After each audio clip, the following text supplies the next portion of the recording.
sir? I am good. I am repping the proletariat today. You're welcome. And you know my feelings towards Dance Dance Revolution. I've always been a keen fan of all things in the dance arts thing. all of that stuff. A thing. There is Australian ballet is 5 minutes from my house, so I would say I would acquire a taste, but we're in lockdown, so what can I do? It extended for another week, just for a change. It's not as if snap lockdowns have ever actually not been extended. They've never gone on time, have they? They never. Two things they never do: they never come in on time, and they never shorten them. Now the truth. In fairness, though, for our foreign friends, our friends in the States, we do have the occasional listener from over in the US. Their numbers aren't good, not good. Nope. And Sydney, if you want to see what it looks like when you just go, fuck it. Yeah. you can just have a look at what's going on in Sydney right now. And I said to someone at work today, there's an outside chance that we'll get it under control in the next 7 days or so, and we could potentially by next Friday be out of this super hard lockdown into the lower level of lockdown where you're allowed to leave your house. And we could be out of lockdown-ish kind of situation in a week, right? Potentially with the numbers we have here, but Sydney are a couple of months away. Period. They're kind of fucked. At least a month, you'd say. I don't know. Like there are 300 cases a day. We don't talk about the unspecified virus of unknown origin terribly often on the show, but no, we don't, because we support our people. I don't know. In Melbourne, we learned the hard way. We were in lockdown for 112 days last year in a row. So I do feel for any of our listeners who are, I don't know if we have any listeners. Don't know if we have any listeners, period. We've got 3 people logged in right now. Hello, 3 people. Hello, 3 people. But if you're in New South Wales or, if you listen to a podcast later and you are in New South Wales, you do have our understanding and sympathy. So George didn't really get the lockdown last year. He was outside of Metro Melbourne, so he was allowed to, leave. Well, it's like at the moment, regional Victoria is not fully locked down. It's just Melbourne metro area. And my housemate, she said, that's another reason we should move back. Side story, we've been out of the house for 2 months at this point. And you would have seen why live on the show, because he blacked out. Yes, that's true. Logged back in by candlelight. I bring the mood. You bring the talent, I bring the mood. Like lukewarm water. But never mind, it's fine. It's fine. Now we've had a few things. Hello to Carrie, who's actually listening. Sorry. Yes, hi, Carrie Kitty. So this past week has been quite a big one for us. Obviously, just after last week's show, the Suicide Squad got released in cinemas, and we didn't have a chance to go and see it there, but we are men of ability and talent, and we found a way to watch the Suicide Squad. And Marvel's new TV series, What If, released today. Now, I have been able to watch it. Travis has not. He doesn't want me to go into any spoilers, so we will hold off on conversations on What If until next week. And depending on our availability of watching, we may very well be able to do a bit of a roundup on the first 2 episodes, because it is being released weekly. But we do still have stuff to talk about, and it's all fresh stuff. And of course, this week, Travis decided to punish me for something. I don't know what I've done, or a future crime. For an all-hour version of Hamlet? That was in response to Death Machine. I'm pretty you have hurt me more than I have hurt you, sir. You had your chance at Death Machine. That was a year ago. It seems like a long time ago. Time is an illusion. So, should we get on with our chain movie of the week? Yes. Howard the Duck. So, we followed somebody whose name escapes me, who was a minor character in Strange Days. It was Richard Edson. Richard Edson, who I haven't even got the foggiest idea who he plays in this, but he is in this movie apparently. He plays Richie. I don't remember who Richie is. But anyway, this was believe it or not, the Howard the Duck is a Marvel property. This was the first standalone Marvel film, essentially. Yes. It wasn't. You both won it by not watching that build tour. Sex and the City. I heard the sequel was pretty bad, Cara Kitty. The Cara Kitty says it wasn't Sex and the City, so you both won by not watching that build tour.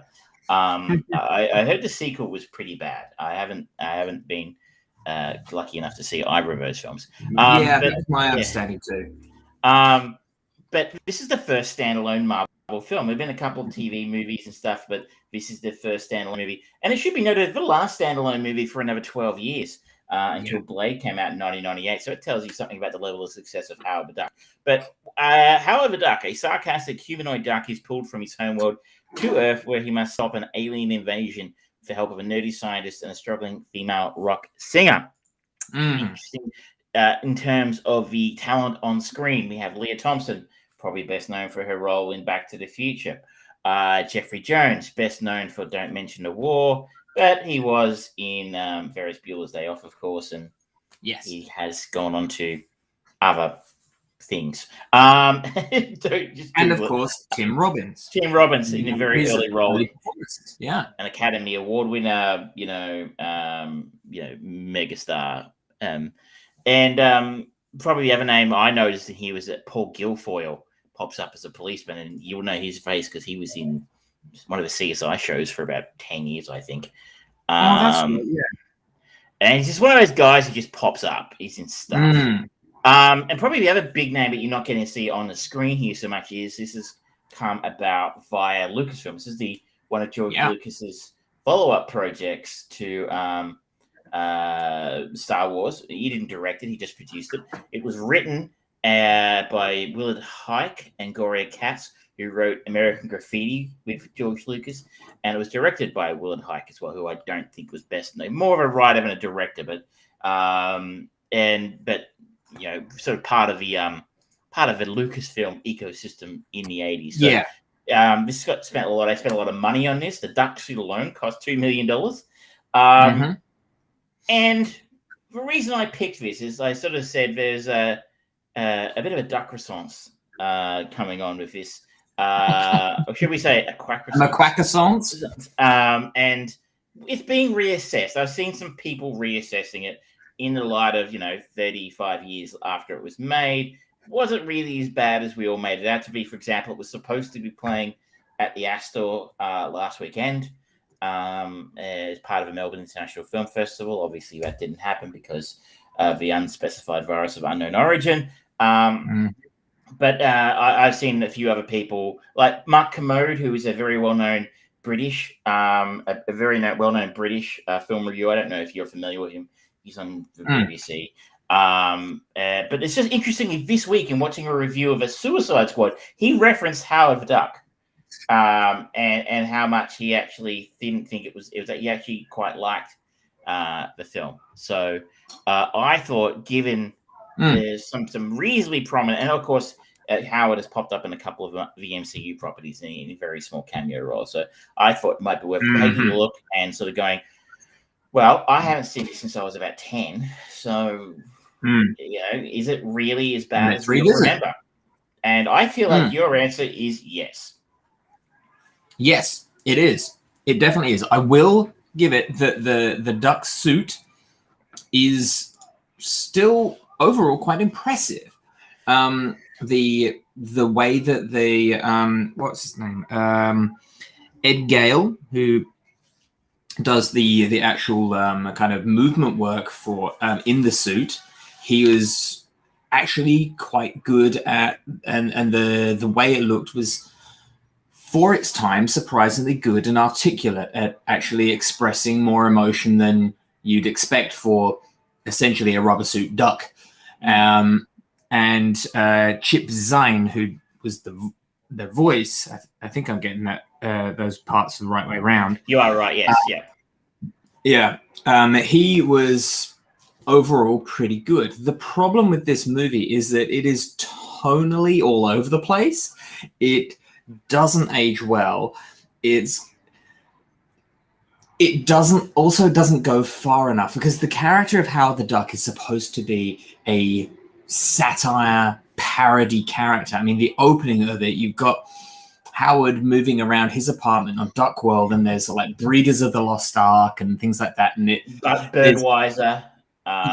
It's all terrible puns, but none of it actually is used to kind of inform on the story or anything like that. It's just there for kind of trashy window dressing. I feel like Howard the Duck should be kind of so self-referential in a similar kind of vein to Deadpool, of it serves the character and he's aware of the absurdity of himself. But then the movie kind of very quickly takes Howard from Duck World to Earth, and then it suddenly becomes, terrible analogy, I guess, but a fish out of water story. And oh wow, I'm doing the puns here. It flounders. He did it right himself. Yeah. Karakitty says kind of like how the reassembly of the Uncle's body in Pinhead is impressive for the time. I think you're talking about Hellraiser there. A film I have not seen, but it's certainly unusual to see films from his age that use practical effects that still look bloody good. And the pedigree of the people making this film is beyond reproach. I mean, as we said, it came out of Lucas at the time, yeah. They were the ILM, right? So they were the pinnacle of special effects, and the monster effects, stop-go monster effects, were done by Phil Tippett. Who worked on things like Star Wars, and then went on to be the dinosaur wrangler. He did the stop go motion work on Jurassic Park as well. So the special effects in this, 35 years old. I don't quite hold up. I agree with George. Parts of them still look pretty good. Like I actually do kind of like the makeup and blending of physical and digital effects that happen to Jeffrey Jones' character as he kind of deteriorates, as he's possessed by this character. There was definitely, like, him shooting all the lightning. It definitely evoked a lot of kind of Gozer the Gozerian kind of lightning coming out, and whilst it did look aged, it still looked kind of aged appropriate, and it was kind of nice to see Jeffrey Jones doing this genuinely evil character, and especially kind of casting somewhat against type, where he first appears in the really disturbing scene where Beverly and Howard are in bed. One of the most talked about, possibly the thing that made this movie infamous, the over-sexualization between bird and human. And then you've got Jeffrey Jones' character, Dr. Walter Jennings, just in her apartment kind of watching. It's like, okay, that's creepy, but it turns out that he's actually kind of a nice guy who's trying to help, and then he gets possessed by a bad thing. It's just kind of all over the place. I won't disagree with anything you've said there, but I think it does warrant reassessment, because I kind of had a good time with it. And, I think it's a few things. But you are 100% right. For example, you went to read up on the Howard the Duck character in the comic books. It's a lot more of an adult sort of thing. He's a womanizing, cigar chopping private detective. And I think at one point in time, Lucas wanted to animate this, and that would have looked really good, I think. But they had a contract with Universal that said it had to be live action, so that got kiboshed. And also, when you were spending, I don't know what the actual budget on this was, but it was significant for the time. I'm guessing in the realm of 50, 60 million US dollars back then. Budget 37, according to IMDb, 37 million. So it's quite a bit for the mid 80s. You probably need to target the widest audience possible. Yeah. And having a talking duck from outer space probably lends itself quite well to a kiddie or family-friendly film. But you're right, the tone is weird, right? We have him looking to porno mag at the start of a movie, Play Duck, I guess it is, and then when he's being being transported from the duck world to Earth. He smashes through someone's window, and we see his neighbor in the bath, and we see duck breasts, and and you're like, okay, but then the rest of the film, once he gets to Earth, is very much a very family friendly sort of tone to the film. Very sort of. It's almost like a weird ET kind of thing with the displaced alien and it's like a small ragtag group that are trying to help, and it just escalating from there. But it just has these sudden weird pepperings, like Beverly going through his wallet and finding the condom. It's things are a bit. That is a jarring at times. And you're like, what exactly were you going for? You've kind of got to pick a lane. Yeah. Pick a lane and go with it. If you make a kids film, look, fine. You don't have to be completely, reverential to the source material, especially at that point in time in the 80s where, nobody really was until Tim Burton. Or you want to make the oriented, sarcastic, womanizing duck. That could be funny too, but, you can't do both. And so it did veer between those two tones quite wildly. I think what I did enjoy was funny is that I think I enjoyed it mainly for nostalgic reasons. Like the tone of this film is kind of a wacky, zany, family-friendly adventure. And now normally, I'm going to have to hand in my curmudgeon card here. That is not the kind of thing I would normally be signing up for all that eagerly. But I had a lot of fun with it. It actually reminded me of a kind of film they just don't make anymore. They do not make films like that anymore. That's true. A wacky. It kind of reminded me of, say, the Muppet movies. The Great Muppet movie and the Great Muppet Caper. The early Muppet movies. Yeah, there's kind of almost like a subgenre of them. There's the early Muppet movies. There's kind of Gremlins. A lot of the Joe Dante stuff, Joe's Apartment. It's all kind of. It's gritty and weirdly genred, and it kind of flows from one thing to another, but it's kind of marketed at younger kids, but it's not really for them. And it's just like this sub bubble of odd things that a lot of them have ended up becoming kind of cult favorites after the fact, but a lot of them were generally kind of mild to low successes when they first came out. It's like, okay, not many cult films start out as very successful films. I think I think all cult films started out being unsuccessful in one way, shape, or form. So it is weird that I just found myself going along and enjoying a completely ridiculous ride that made absolutely no sense, and really had no business being as entertaining as it was. And all the puns, you're right, they started out going. The puns on Duck World, I was okay with. I was okay with that. I thought that was kind of funny.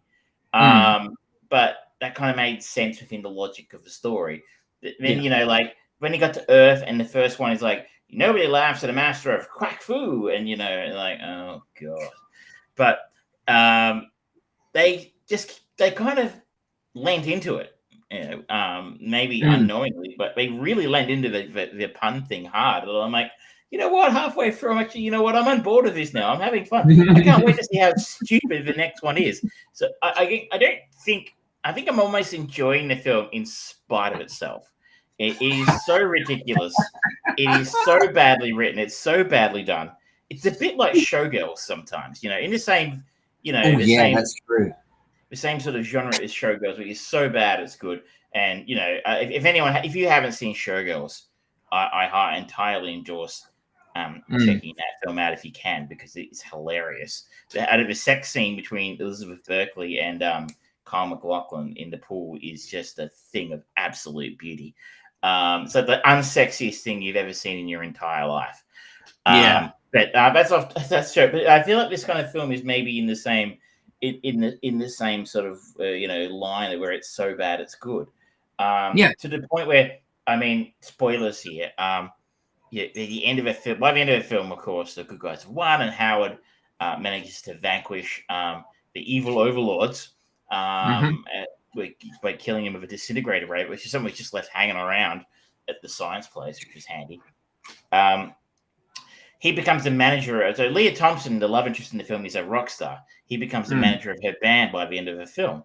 And they play a song called How of a Duck, because bands love writing songs about their managers, I've found. It's a very common thing they'll write songs about.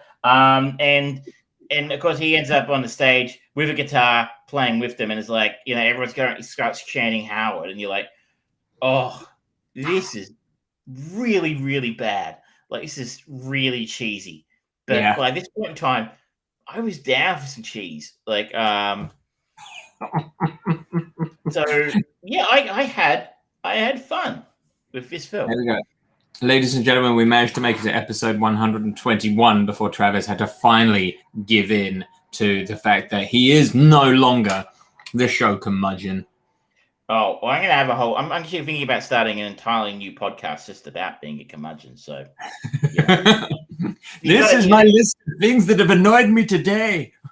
Things I can't get behind. There are too many states today. Please remove 2. I'm not a crackpot. But you got to segment your audience. If you're down for the curmudgeonly stuff, there's going to be more of that to come. But it was just somehow weirdly really fun. And even despite the horrible performance from Tim Robbins, who, my goodness, he was a good sport taking this one on.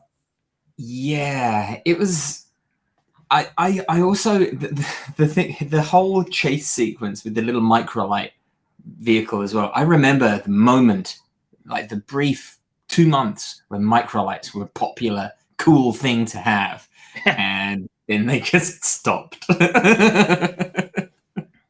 That scene in itself is quite an achievement. I mean, if you stop and think about it, there's a puppet in that thing, and it looks it looks pretty good, really. That the whole chase sequence. John Landis was originally going to direct this, but he didn't want to do it, having done Blues Brothers. He didn't want to do another car chase film. Probably a good call. Probably a good call. One of the interesting side notes from this film is not about the film itself.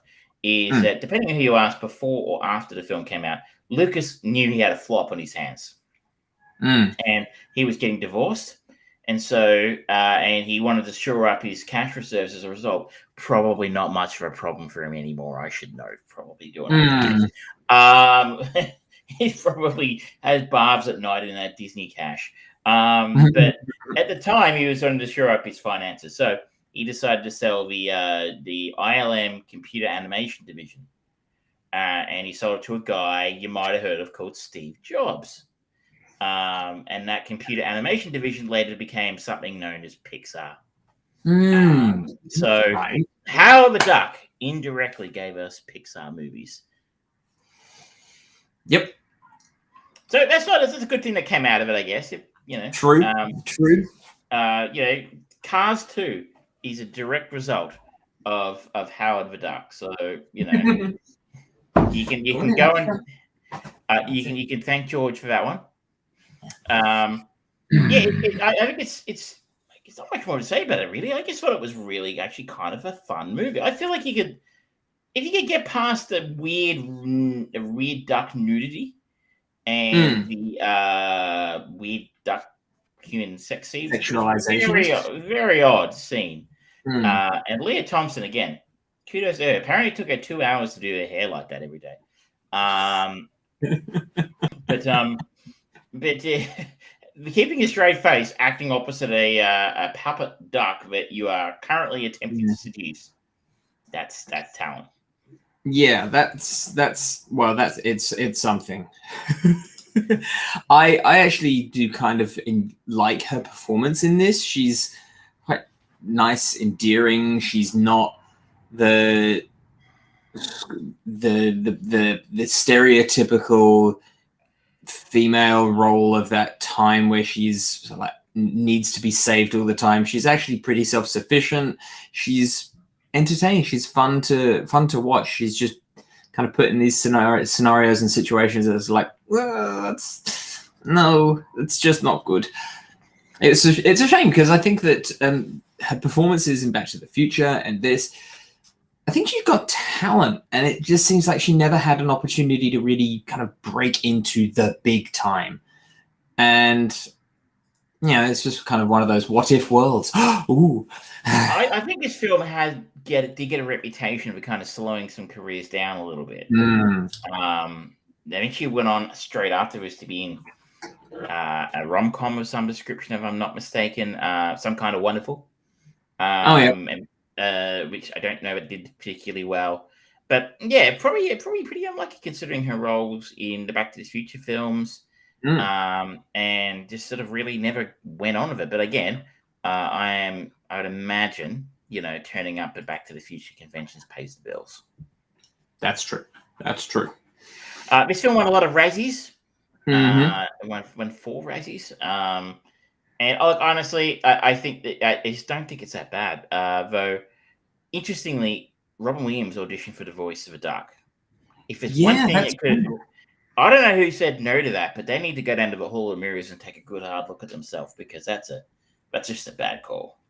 Well, I think it popped up in my feed the other day that he actually was scheduled to do it, and he did like 3 days of voice recording, but didn't like the way it was syncing up with the puppet. And I can actually imagine that being a big problem, because a lot of that is going to be remote controlled puppet work, and Robin being someone who is famous for improv puppet work, that's got to be hard. And especially doing that whilst flying on a microlight, I can see why he would probably go, you know what, I'm probably not the right guy for this one, because I'm doing a lot of stuff. But just imagine, that could have been the bit that kind of brought the movie together a little bit. Early 1980s, Robin Williams doing the voice in a parody movie where he could be sardonic and cheeky as fuck. That could have been a good little kind of linchpin to hang the whole thing on. Just think about his stand-up shows and how raunchy he would go. It could have been...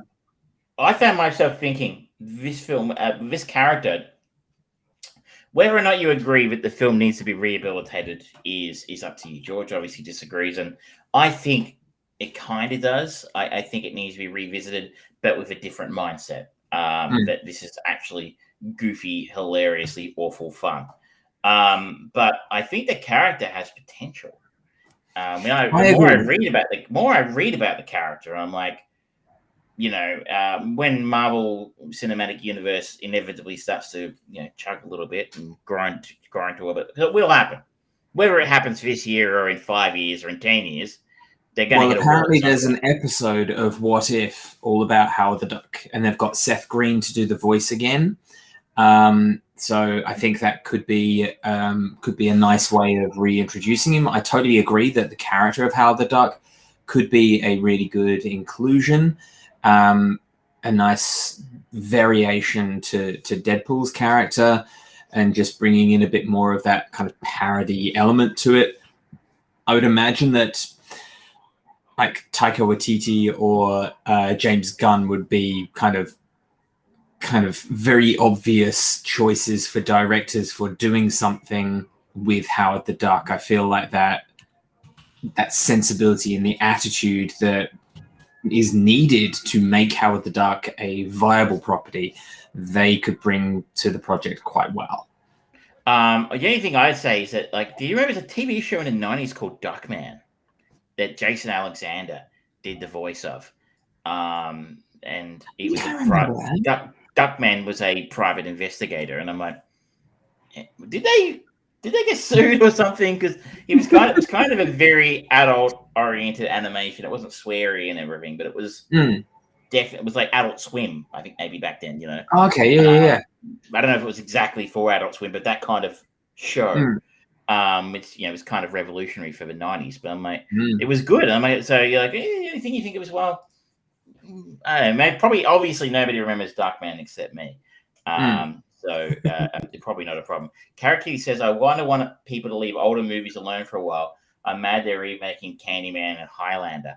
I think you'll find two people in raging agreement with you right here, but two people significantly more cynical about that than you. I don't think you. I wouldn't be holding my breath if you're looking for Hollywood to kick the habit. doing remakes and stuff, because I think it's just the beginning of remakes. Considering we've got the second remake of Ghostbusters, reboot, soft reboot, prequel thing of Ghostbusters coming out within the last 5 years. Is coming out later this year. I think your only hope for it slowing down anytime soon is if superhero movies really start to soften, or the video game to movie adaptations suddenly take a massive leap forward and become much more of a cash cow, because then that'll take up more of the space rather than the remakes of originals taken from another foreign language. I mean, I'm thinking we're talking June. That's a remake that's coming out. Blade, he's getting a remake. Big Trouble in Little China. They're still threatening to remake Big Trouble in Little China. You know, it's not going away. I mean, I've even heard whispers of them doing another Ace Ventura film. There's another Matrix film coming out soon. Matrix 4 in the can, apparently. So, you know, I'm a cynical PTS fan. I'm just restrained to how I feel about a grand lot of remakes. It's been hate there. I'm 100% with you, Cara Kitty. Remakes are generally speaking a bad thing, I think, and they limit creativity. And it's such a sad thing. But you know, if you were a filmmaker or a writer with an original idea, it's very difficult. We've talked about it before. Was that Joe Rogan? I mean, I don't like to reference the guy. I know he's kind of a dick, but like he did have that episode we talked about a couple of years ago where he had Guy Ritchie on. Guy Ritchie, you know, an established, bankable Hollywood filmmaker, was making King Arthur, which, you know, not strictly speaking a remake. You know, it was a new interpretation of a classic story. And on that podcast, he talked at length about how hard it was to actually go about getting a film released that wasn't part of a pre-existing IP like, you know, Marvel, DC, Star Wars, King Kong, Godzilla, whatever you want to, you know, Fast and Furious. He had to, like, the amount of trouble he had to go through to get his film, you know, to get the right release slot and everything. It was quite fascinating. So unfortunately, we as much as it's probably not something anyone really likes, it's just something that's reality these days. Yeah, no, it's 100% true. I think that remakes are part and parcel of the Hollywood system. They have been for decades upon decades upon decades at this point. But I think that the thing that makes me more palatable to them is when they actually get interesting people involved in the projects who want to bring something new to it, not just cash in and just update, a la live action Lion King, ladies and gentlemen, which is just a CG animated fucking movie of one, and it's not even as good. That kind of remake is literally just cash cow fodder. That is taking the piss. Yeah, it's entirely unnecessary. I mean, maybe you could argue a situation of, but the cast was made up of largely black voice actors for this new version. So, like, that's fair. They should have had representation then, but beyond the voice, what is it doing differently? And it's not doing anything. It's less emotional, and it's not bringing any modern social sensibilities to the movie or anything like that. It's just to make fucking money. So stop those things, bring something that is new and compelling. Hell, if you want to, do a gender swap to talk about the variation that would bring the story, not just because you want to have Simba be a girl this time or something like that. Actually make it part of the story, and then you've got a reason to do it. Cara Kitty says there's going to be a fifth Indiana Jones film. I think you're mistaken there, Cara Kitty. There can't be a fifth Indiana Jones film. Without the fourth film being made, they haven't made a fourth film yet. So it hasn't happened. A fifth film hasn't happened. It didn't. Yeah, that didn't. We wouldn't. Yeah. Anyway, Howard the Duck. We're a little off topic of remakes. I don't know whether I think it would probably be a more marketable character now because there's more of a market for that adult, cynical, R-rated, superhero film all these years later. 100% agree. It's a finer. They've perfected the art form. Yeah. And you have the keys, though, unless you have anything else you want to beat me over the head with about Howard. No. I have got our next movie, and it is following Tim Robbins, yes, to Brian De Palma's Mission to Mars from the year 2000. This is Tim Robbins, Gary Sinise, Don Cheadle, Collie Nielsen, Jerry O'Connell as the four big names jumping up there. Directed by Brian De Palma, of course, legendary director. This is when the first manned mission to Mars meets with a catastrophic and mysterious disaster after reporting an unidentified structure. A rescue mission is launched to investigate the tragedy and bring back any survivors. Now, this is a movie that I remember wanting to see when I was a kid, but I never, ever got a chance. And so I think you'll be thankful for that once you see it, because I saw this at the cinema, and this film blows. Well, you made me watch Howard the fucking Duck. At least Howard the Duck was interesting. But anyway, I saw this was 20 years ago, so maybe, again, it's not as bad as I remember it being. I just remember two Mars films came out at the same time. And the other one had Himmler in it, I think. That's right. Yeah. Red Planet, was it called? I don't know. Red Planet, yes, with him and Tom Sizemore. Because it's sort of like when they had two comet movies came out about this, Armageddon and Deep Impact, and then we had the two volcano movies of Dante's Peak and Volcano, and we had.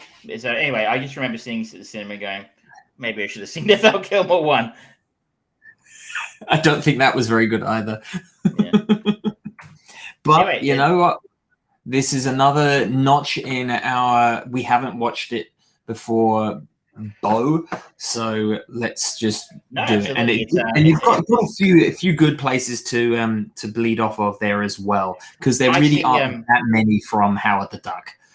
Well, a few, Jeffrey Jones and such, but I do want to see Jerry O'Connell was in this, so Kangaroo Jack. For example. We are an Australian podcast, so I have seen that movie. Oh God. I'm sorry. It was a surprise box office success back then, and that says something about the box office for the year that it came out. It's just depressing. Sometimes films just come out at the right time. In the right place at the right time, like nothing else. I think this film might have been there was 5 minutes in Australia where they weren't releasing anything. They just dumped all this shit at the cinemas, and that would have been September, October of 2000, because there was a little thing on called the Sydney Olympics, and nobody was going to the fucking movies except this guy. So good man. I think like Supernova got dropped in the same period. Oh God, yeah, I remember that. That was the one that guy who directed The Godfather, Francis Ford Coppola directed. Yeah, had his name taken off it. Wow, the guy who wrote this also wrote Wild Wild West. Well, there you go. That's pedigree for you right there. Okay, so. Time frame. There we go. Okay, shall we move on? Should we have our word from our sponsors?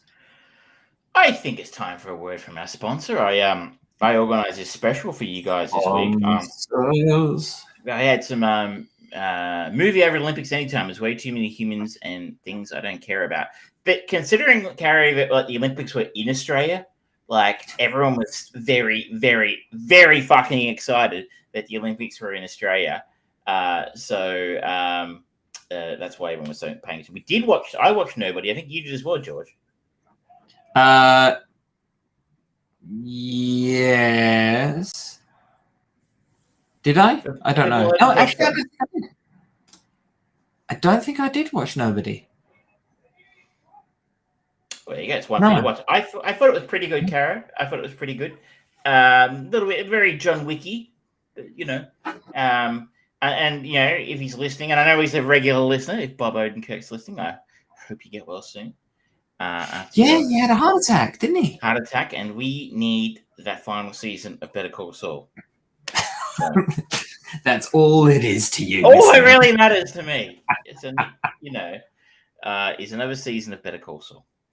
Maybe a sequel to nobody. So I have some choice cuts here. So let me just do the thing. Do the thing. The thing with the stuff. Christopher Lloyd was good in it. It's the best thing I've seen him in since Suburban Commando with Hulk Hogan.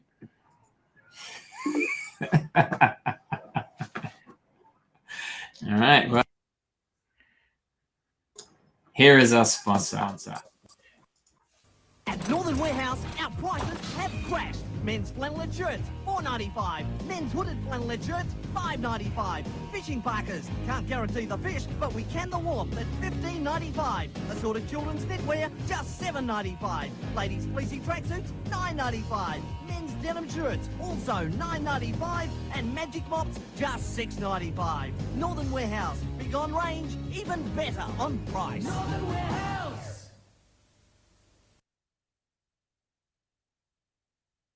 Warning, warning, Northern Warehouse prices have crashed. Plain dyed poly cotton sheet set from $9.99. Ladies 100% cotton socks, 2 pairs for 99 cents. Men's ladies and children's briefs, 3 pair for 99 cents. Todd's fleecy jog suits, $1.99. Pack of 3 ruled A4 pads, $1.99. Men's long or short sleeve business shirts, $9.99. Toddler's fashion blouse, $4.99. And foil gift wrap, 5 for 99 cents. Northern Warehouse, big on range, even better on price.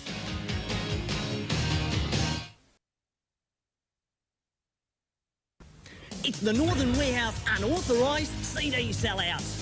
R.E.M., Guns N' Roses, U2, Madonna, $10 each. Pink Floyd, Led Zeppelin, Queen, Kiss, $10 each. Bruce Springsteen, Nirvana, Madonna, Pearl Jam, $10 each. John Lennon, Red Hot Chili Peppers, Dire Straits, Led Zeppelin, all $10 each and available at these stores now. Northern Warehouse!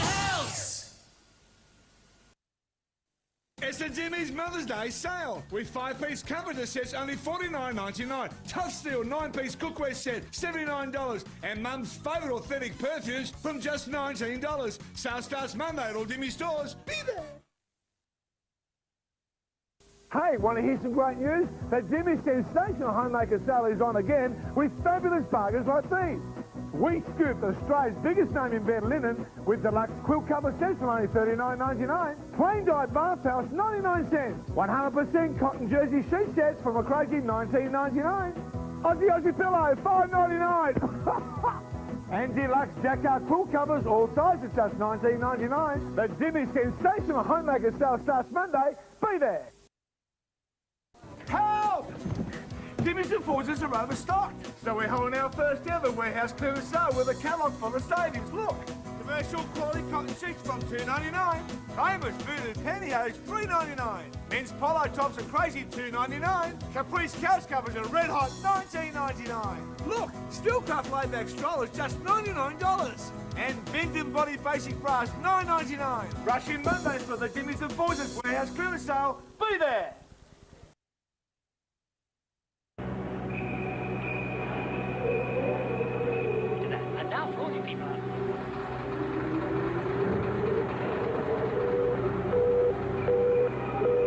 Everyone's ventured into the Venture Easter Tuesday sale. For bath towels at $4, flannelette sheets just $5, printed quilts $15, and fun and games just $19.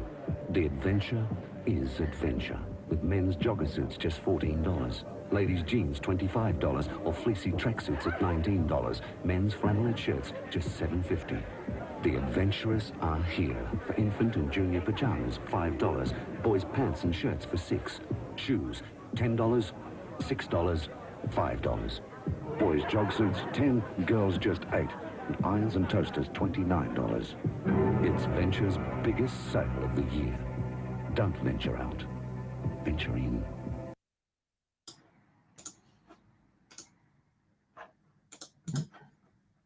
There you go.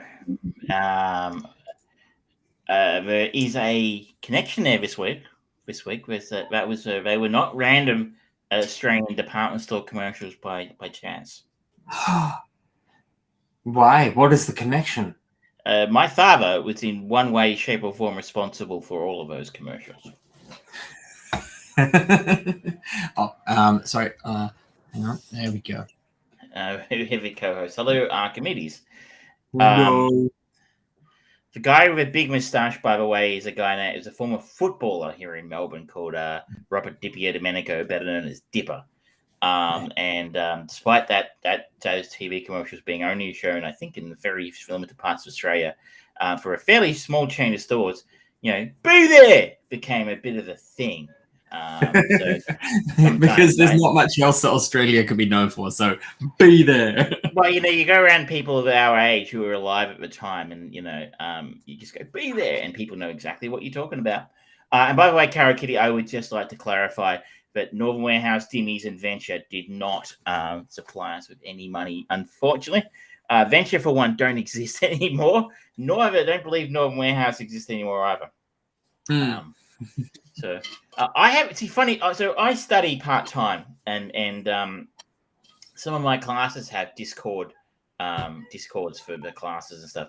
And I am experiencing that moment that we all reach where I'm a bit like, I don't really understand how it works or why I would want to use it. Like, is it a message? What is it? I don't understand. I've played games via Discord, my private one, but I don't see why you'd use that one over something else. But kids today, someone in my class, my law class last week, accused me of being really old because I was alive when the OJ trial happened. Well, probably fair. He wasn't alive when 9/11 happened, so that made me feel very old. And it's a weird thing to base time around, but it's one of those where were you kind of things. But Cara Kitty, we appreciate your viewership, if nothing else, and your contributions to the show. We don't ask any money because we just do this because you can always sponsor us, give us a subscription over on twitch.tv/thefriedbrain if you want to, Cara Kitty. If you have Amazon Prime, you have got a free Twitch one that you can re-up every month and you can chuck it over. That said, though, we are artists as well. I mean, I feel it's a bit rude to describe what I do as art, but it's good enough for Kanye West. I'm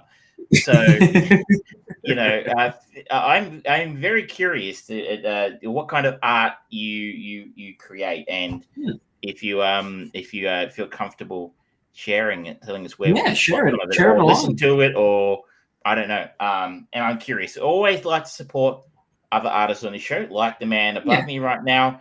His book is available on Amazon. So I think you might be getting a look at it. There you go. That is available on Amazon. He writes books. I don't. I just come on the internet and say stupid shit. Now, speaking of stupid shit, it's what I do. It's some people are born into greatness. Others have it thrust upon them. We should have a chat about. I think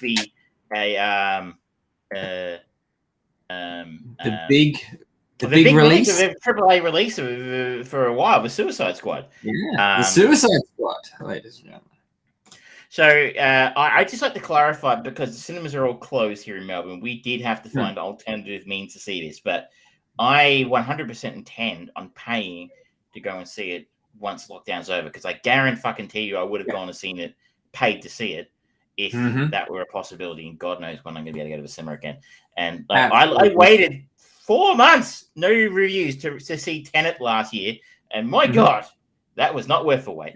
But Suicide Squad, disappointed that the Snyder Cut got released on Binge because of lockdown. I don't quite understand why this one hasn't, and I tried to even go to the HBO Max using VPN, but I don't have an American credit card, so I wasn't able to do that. So I tried every avenue.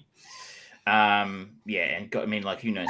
maybe it's next week. Who knows? But I don't recall your opinion on this, but I know we definitely talked about the So this is the Suicide Squad, as opposed to the 2016 original version, Suicide Squad, directed by David Ayer. I think the closest one could say about this is a soft reboot or a soft reboot / sequel. I guess so, yeah. We still have a couple of characters that reprise their roles. Obviously, you've got Margot Robbie as Harley Quinn. You've got Joel Kinnaman as Rick Flag. There was Captain Boomerang and Olivia. Viola Davis. Viola Davis, yes, as Amanda Waller. Yeah. But then this movie... Well, let's go. I'll just read the synopsis. Supervillains Harley Quinn, Bloodsport, Peacemaker, and a collection of nutty cons at Belle Reve Prison join the super secret, super shady Task Force X as they are dropped off on a remote, enemy-infused island of Corto Maltese. This is I remember the first poster that James Gunn came out of this, and there were tons and tons of those like little, almost like buttons for each of the people that were involved in this, and the tagline was "Don't get too attached," and you find out why very quickly in this movie, don't you? Just going to be completely honest from the start here. I fucking loved every single second of this film. I wanted to wring it out and drink down every drop of genius that came out of James Gunn in this film. From the opening scene being, or the opening section where they are in Corto Maltese, just because that's a deep cut. And I am not a DC comic book fan. I don't read comic books, unfortunately, not like George did. But we just last week talked about the 1989 Batman film, where Corto Maltese was where Vicky Vale had just come from taking all her photos of the Corto. And I'm like, I see what you're doing there. It's a nice deep cut.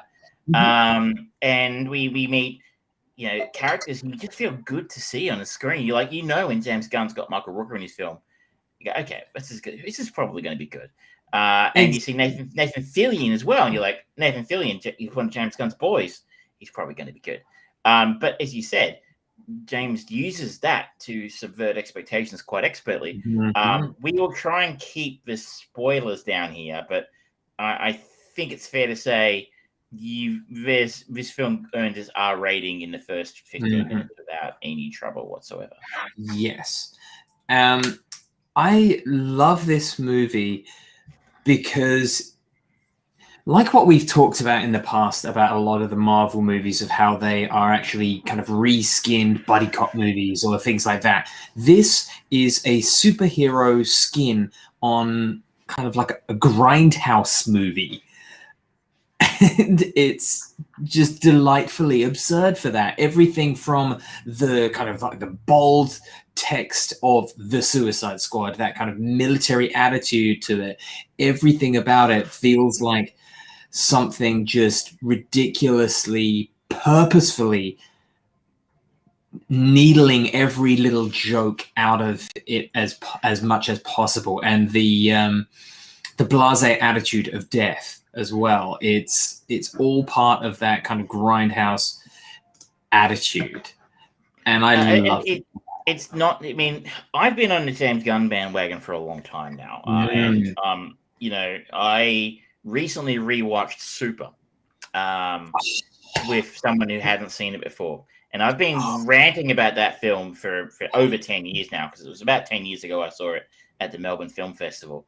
And that film still holds up. It's still a fucking great movie.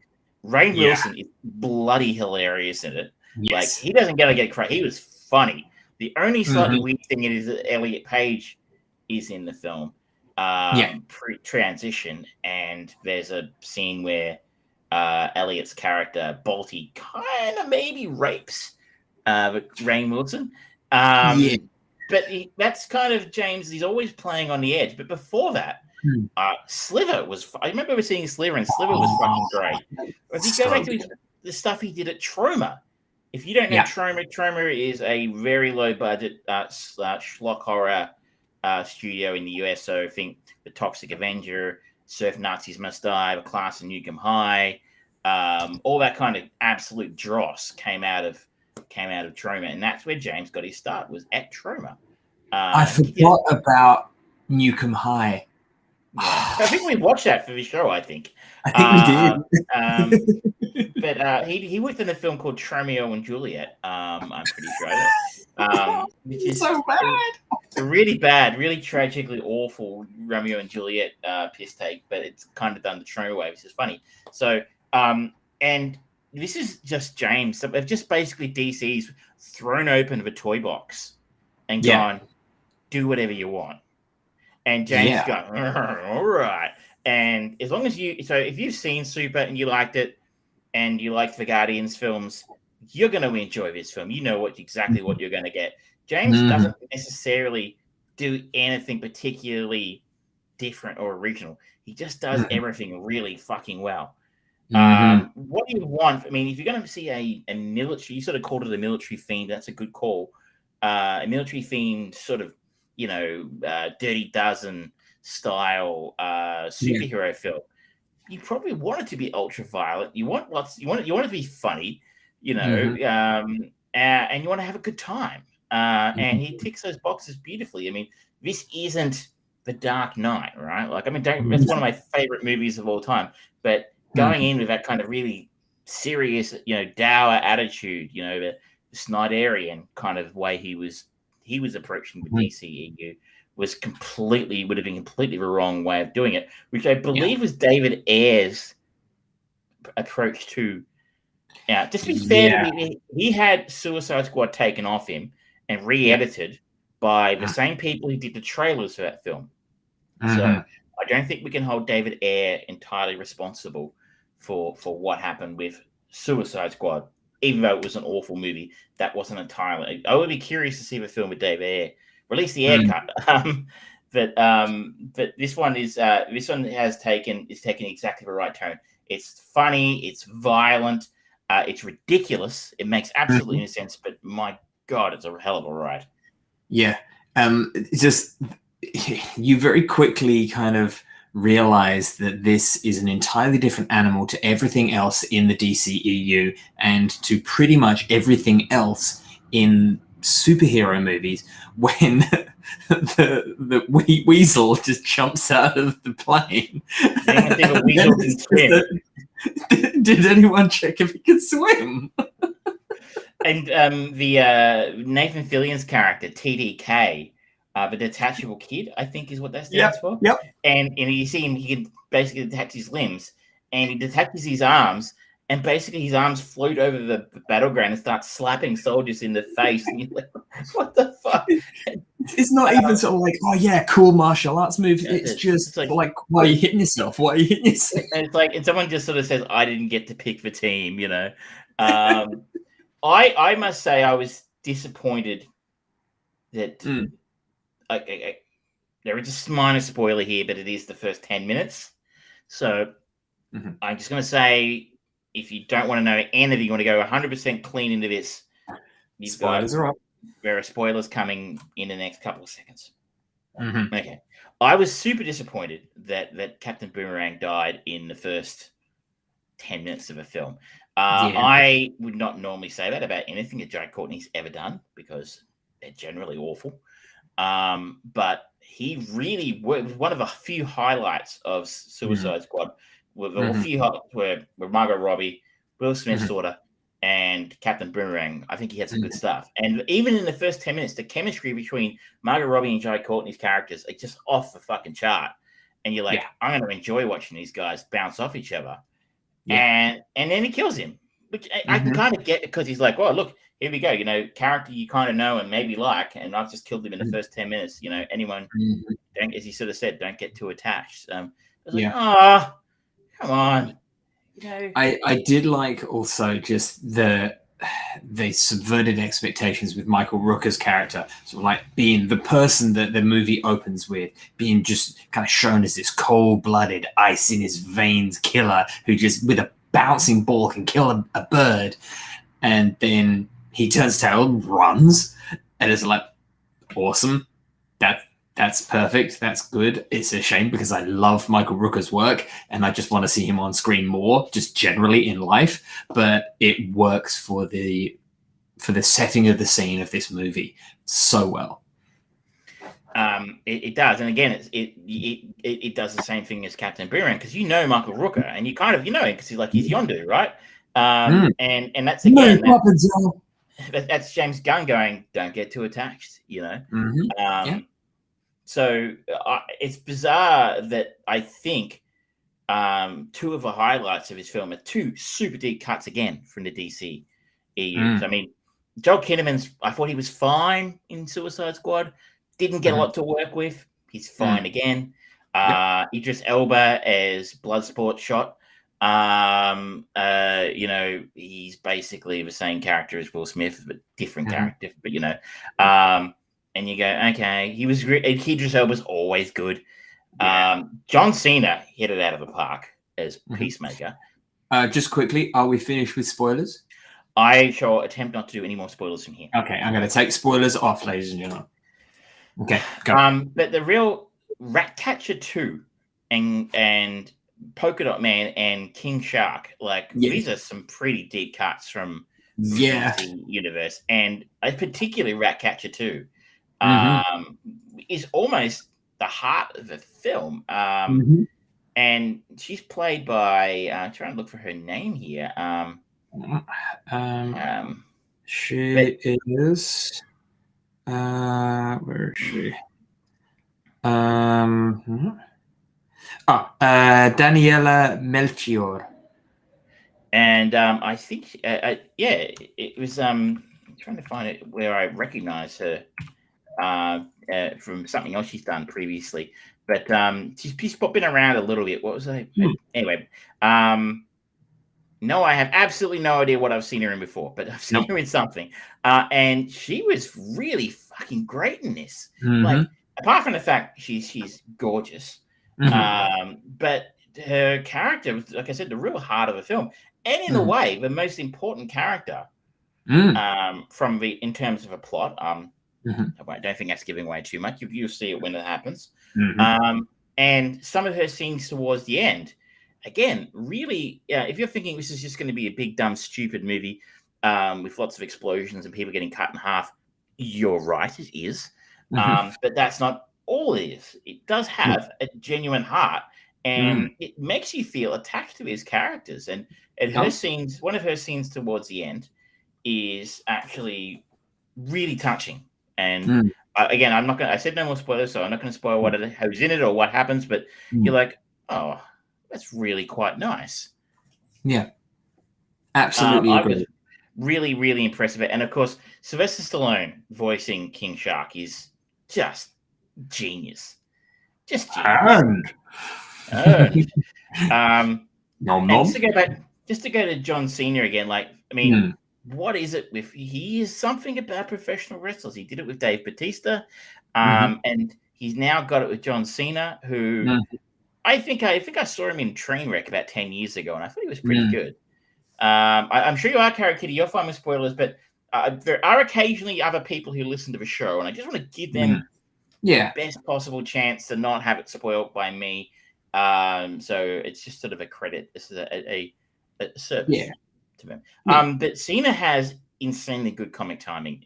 I don't know if you've seen, he turns up to every interview and premiere and event dressed as in the Peacemaker gear in character. Yeah. And he loves the character so much that him and James Gunn have created a Peacemaker series for HBO Max as well that is finished filming already, apparently. So it's okay. I'd be keen to see it. I would be interested to see it. Again, just to go back to the initial briefing scene, he's like, the plot of the film is the Suicide Squad is sent to Corto Maltese to derail something called Project Starfish. And John Cena's character says, Starfish is a slang term for butthole. Do you think there's a connection? And that's the kind of deep cutting, socially relevant comedy that you can live to expect for this film. Yes. I would also. I mean, I don't want to be this guy, but well, I do. But I'm gonna be. This film is just fun, and I think to go back again, we've talked before about. You mentioned Marvel has their own way of doing superhero films, and they changed the game. Fairness, they. As you said, the rebadged buddy cop film being put in place for Thor Ragnarok. The political subtext of something like Black Panther. The kind of the espionage movie of Winter Soldier. What they have also done, I think, quite a bit recently, and I don't want to harp on about it, but they are quite partial to a bit of politics in their film. In Black Widow, it didn't bother me that much, apart from the fact the film was a bit meh. It was all over the shop in Captain Marvel. And they did it, as I said, they did it quite successfully, I think, in Black Panther. If you go and watch something like Star Trek, it's all over Star Trek. It's all over Doctor Who. Love it, hate it. Maybe it needs to be there, maybe it doesn't need to be there, but it's always there. And I feel like that's going to coming in when I see something like The Eternals. I would not surprise to see something that's pretty heavily on that kind of leaning on that kind of thing in the Eternals, and maybe even Shang-Chi when we see that. I'm sorry, the person I watch this with, and they know who they are, will disagree with me vehemently at this. That this is not a message picture. This is not the message is good. This is not a message picture. Yes, there is a plot, and it involves some political, mention of political entities, shall we say, and there are politicians at play and that kind of thing. But this is not a film that has deeply embedded gender identity, gender politics messages. There's no fight scene to "I'm Just a Girl" or "Maggie's Farm" or what was the worst and most blatant? Captain Marvel 2 just winced for some reason during pre-production. The Marvels, you mean? They haven't got Captain Marvel 2. They don't trust her to carry the film. Oh, that's right. Yes, it's the Marvels. Marvels. So the marvelous Miss Marvel with Miss Marvel and the blue girl from WandaVision. Photon. The chick who got the powers at the end. Rambo's daughter. I can't remember her name. Monica Rambeau. I think was the character's name. And again, I won't go too down this rabbit hole, I promise, but it's fine to have it in there, and it's important at times, and representation and all that kind of thing. I talked about it a couple of weeks ago, and people of color are in here. Idris Elba is the team leader who's African American. We talked about Ratcatcher, who is he's Latin American. Margot Robbie, they get Harley Quinn. This is the best Harley Quinn we've seen to date, and that's not Margot Robbie's fault. That is because she has a material and a director who knows what he's doing this time. And they get her. She has a set piece fight scene in midway through the film, which is stunningly gorgeous. I mean, beautiful. And they do Birds of Prey in 5 minutes. James Gunn gets Birds of Prey better than the entire Harley Quinn and the Emancipation of yada yada yada. What it was, the Birds of Prey film that came out last year. Was it last year? He gets that right. So do not think for a second this is just the Expendables, right? A bunch of old white dudes. There are people of color here. There are differently gendered people, and that's fine. But then you've never played up. It's not there. You don't ever feel for a second that they're doing that. They gave that scene to a woman, so that we now little girls will have someone to look up to. Or that I always go back to that scene in Endgame where she's not fighting. Where all the women team up and they. It was just so blatant and so lame. It never fit. Well, I don't get the impression that that's something that interests James Gunn a great deal. I could be wrong. He has some stances. He said some stuff on Twitter about cancel culture because he's kind of been involved in it. But I don't get the impression that was something that went into the writing process of his film. I don't think anybody said to him, "We need to see X number of female characters, and I need to see African American characters, and could you put in an Asian character?" And that kind of thing. It's he just wrote a great film, made a great film, made sure it was a lot of fun, with the characters he wanted to make the film about, and with the best actors he wanted to cast as those characters. And somehow, when you write the story as the story needs to be written, using the characters that need to be used with the actors who most suitably suit those characters, somehow you get a really great result for the audience at least, and you don't get a confusing blancmange where you have to accuse your audience of being sexist if they don't enjoy your film. Now, my problem with this movie is just the situation that it has come out to. The fact that it's unfortunately come during COVID and it is performing badly at the box office largely because of that, but also because people are going, I can't take my kid to this. They're like, well, no shit, it's a fucking 18 rated movie. Don't take your kids to 18 rated movies. Sorry. I think I heard some people in the States talking about having people taking 5-6-year-olds to this film. Yeah. Maybe the other part of this is there's also Day and Date gone live on HBO Max, so you can watch it at home for free. True. Sort of. Whatever it's cost to be a HBO member. Yeah, because going into the production of this, James Gunn was fired off of Guardians of the Galaxy 3, and that day, or it might have been the day after, he was picked up by Warner Brothers, and they said, "Yep, we will hire you, and you can have your pick of the litter." They were offering him Superman. He didn't want to do that. He wanted to do something different, and they said, "Yep, take your choice." And it is wonderful that this movie has come out, and they have just gone, "Yep, you make your own movie. This is wonderful. You do you, and we've got your back." If Marvel have got their machine, it is up and running. It's 11 years old now. They know how to insert directors in and get the story going and make $1 billion every movie. That's all well and good. DC, if they are not going to fully invest in this extended shared universe thing, then they need to go, like I've said, ad nauseum at this point with their other worlds projects of just these random things. Get directors in to do their story. This is a prime example of how that can be such a good thing. James Gunn was given the keys to the kingdom. Do what you will. We'll release it. And those people who are actually going in there with measured expectations are actually really enjoying this movie by the sounds of it. And it is, unfortunately, as a victim of circumstance, but otherwise I think it would be a success in the same vein as the Deadpool movies were.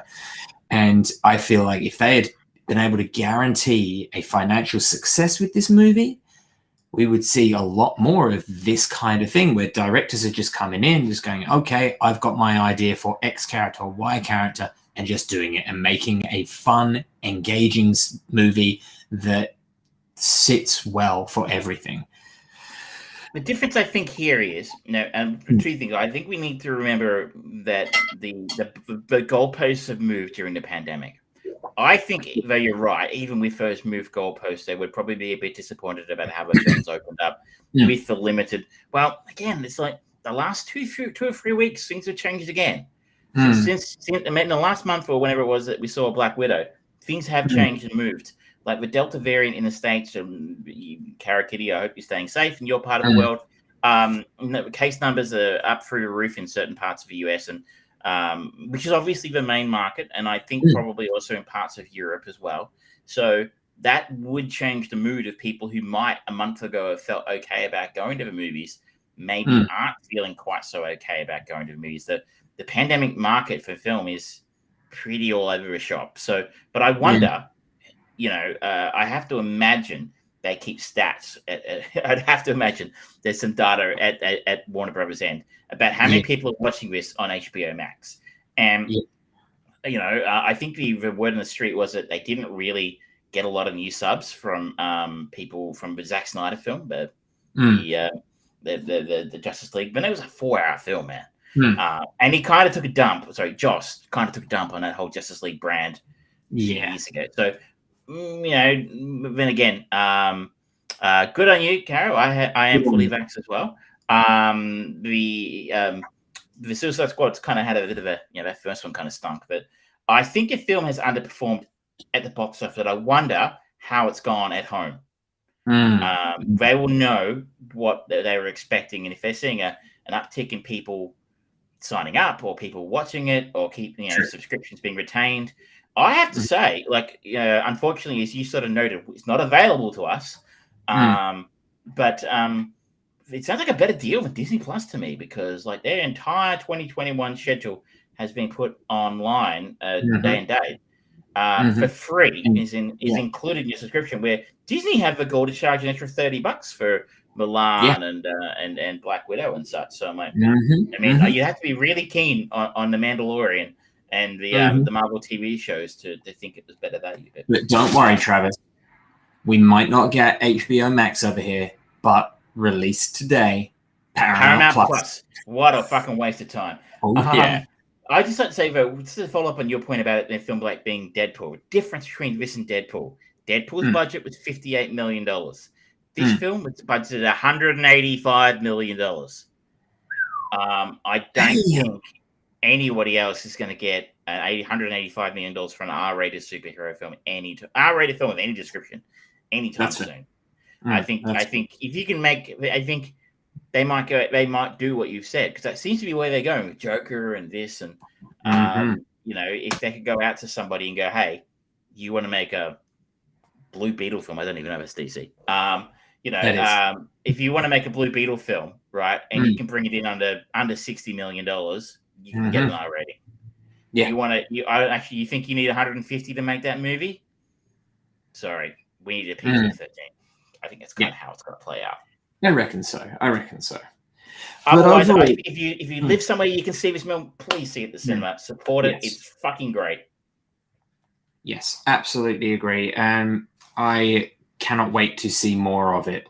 As a side note, just with the Idris Elba link, just saw the other day, he was announced as doing the voice of Knuckles in Sonic the Hedgehog 2.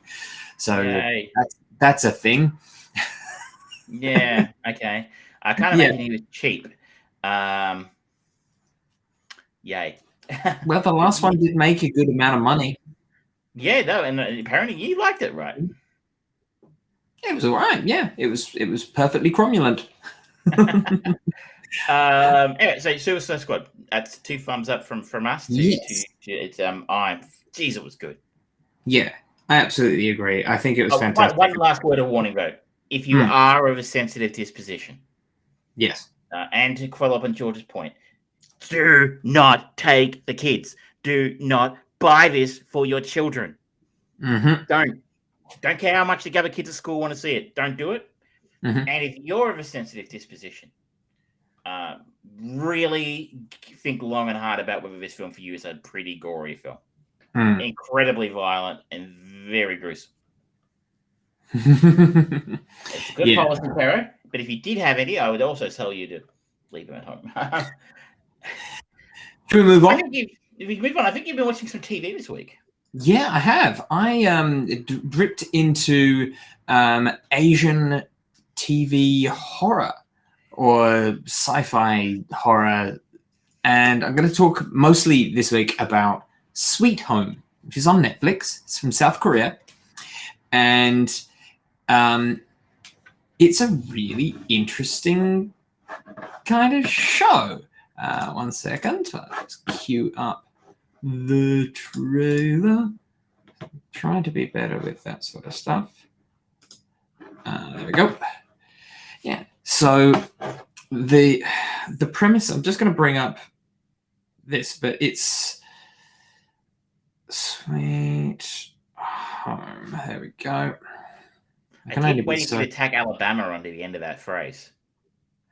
No, I'm not going to do that. I'm not going to induce the power of Reese Witherspoon.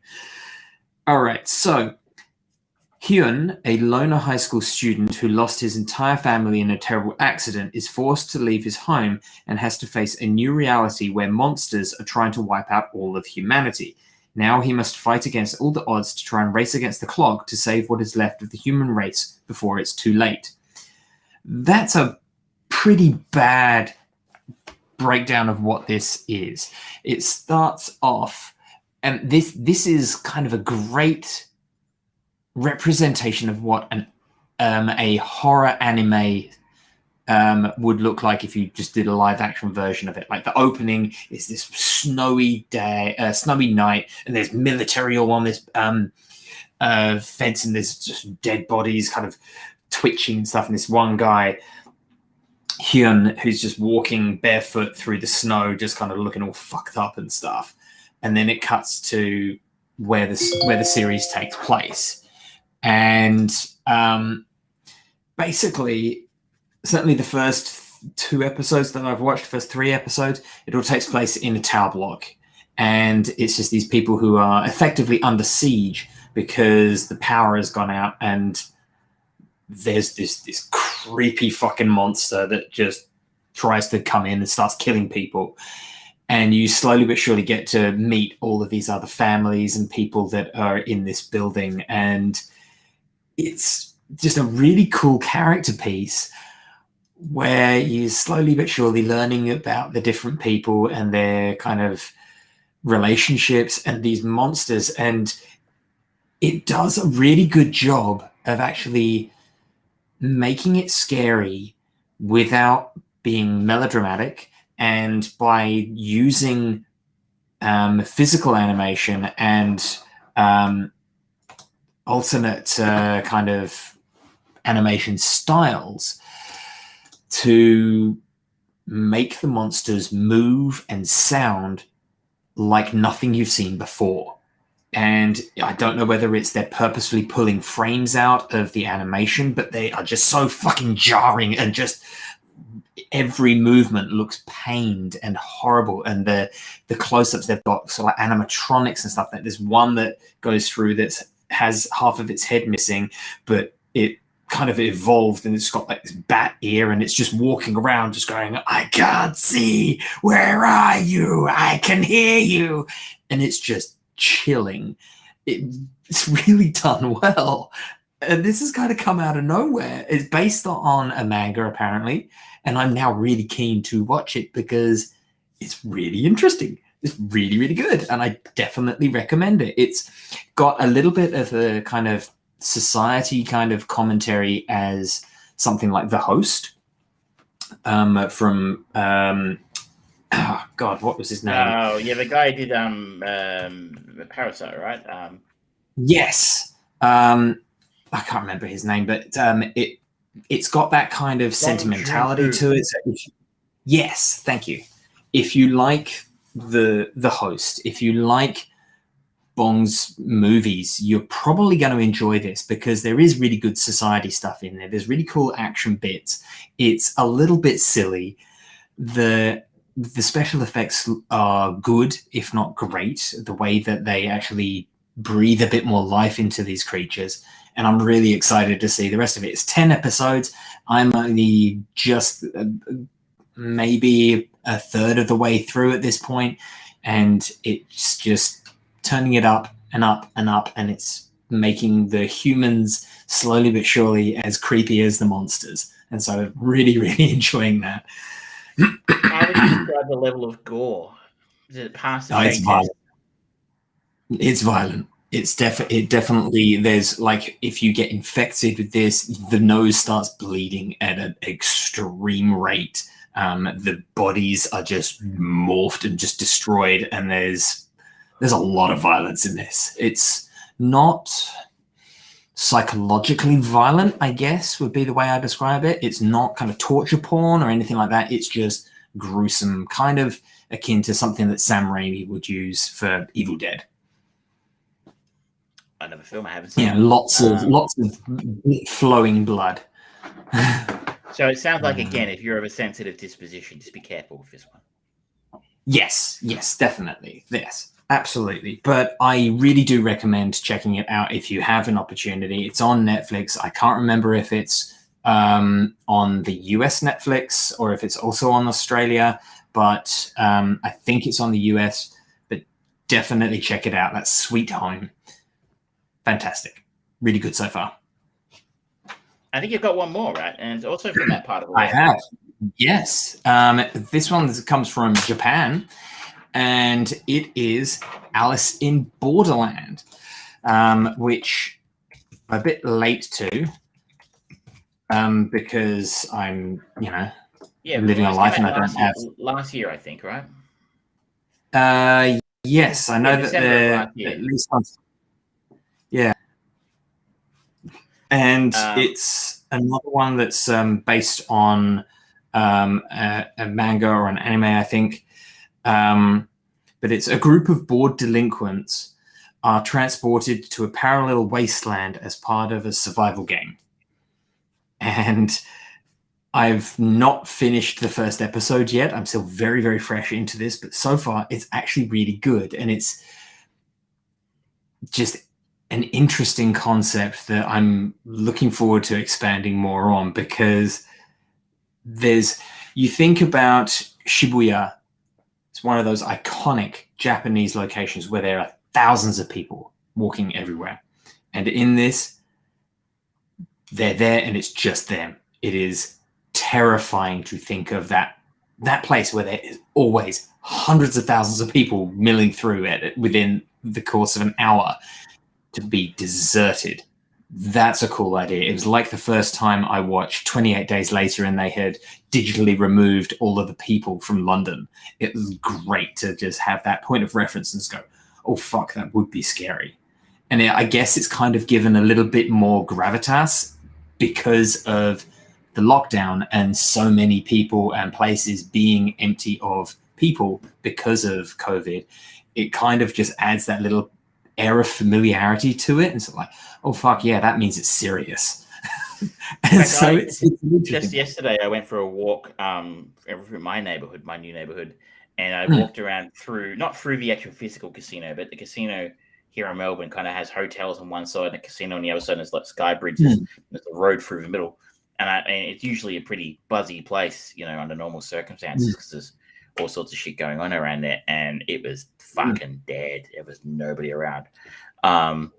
It is. So, I mean, it's not quite Shibuya, but yeah. But it has, you get the point of the kind of the feel of it, to suddenly have these iconic locations just devoid of human existence. It's a weird one. And so I'm just really looking forward to seeing what they do with this and how it develops. I've heard that it's quite good, so my hopes are pretty high. So far, out of the two, I think Sweet Home has definitely captured me a little bit more, but I'm keeping on with both of them at the moment, and there's certainly nothing coming out on TV that is really capturing my imagination from America, Australia, England. So I'm happy to find fantastic TV elsewhere in the world. Talk about this, I think it's been, especially in Australia, been a much stronger focus on foreign language stuff that's been, I don't know if this was made for Netflix, but stuff that's been made for Netflix or has landed on Netflix. So, it's normally under non-pandemic circumstances, you probably would see the English, German language stuff, South African stuff, the stuff they're making for other countries would not be on the front page, but it has been because there's just not that much content flowing through. Karakiri says, I live in New Hampshire. Lack of humanity is easy to find, so that didn't bother me. If you're looking for lack of humanity, you could have just visited Washington, D.C. up until January. Oh, yeah, I went there. Oh, country. Those are rare.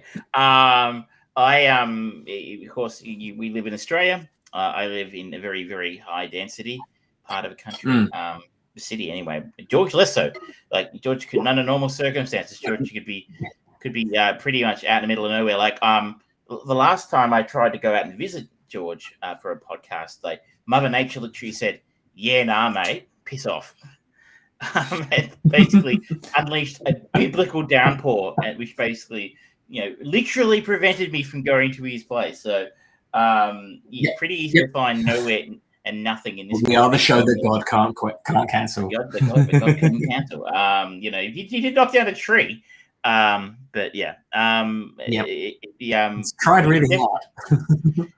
Very easy to find a lot of nothing in this country as well.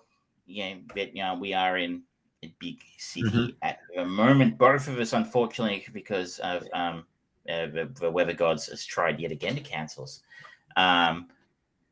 Someone that did that whole interaction. I didn't know he was one of them. I felt gross by, so I blame it on the fact he moved to Florida. Well, he moved to Florida. I mean, there's something in the water in Florida. It's like there's that whole game, right? You type in, Florida man and your birthday, and there's always something that comes up. But the Florida man game's fun. It's. I haven't been to Florida yet. I look forward to being a regular visit to the United States in non-weird times. So yes, I would very much like to come back and see friends again. And I will not go there other than to see the wildlife and then leave immediately. That's probably a safe bet, right? My favorite thing about visiting the United States is I think you listen to the show. I don't think I sound particularly Australian, but you turn that ochre up to 11 when you're in the States, mate, and that opens doors. Like I was in Houston, I think, and like the cashier at Walmart talked to me for an extra 10 minutes because I love that accent. You can talk to me all day, and you're like, oh goodness me, terrible Houston accent. I'm really not very good at Houston accent. It's like you just everyone's mate. Yeah, g'day, mate. How's it going, mate? Yeah, mate. Where's the bloody toilet, eh? I'll have a bloody steak, eh, mate? No worries. Yeah, the next time that Travis goes to the US, I'm going to need everyone who ever listens to this show to just inundate him with cork-rimmed hats. Oh, I took a cork-rimmed hat with me last time I went. I didn't wear it. I did give it to a friend of mine who lives in California, but I did wear an Akubra. Oh, see, now you're classy. They're in a coop. Hey, look, you know what? They're very good at keeping the sun off your head.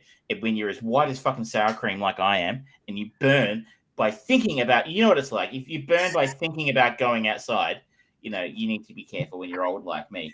I don't know if I ever told you this.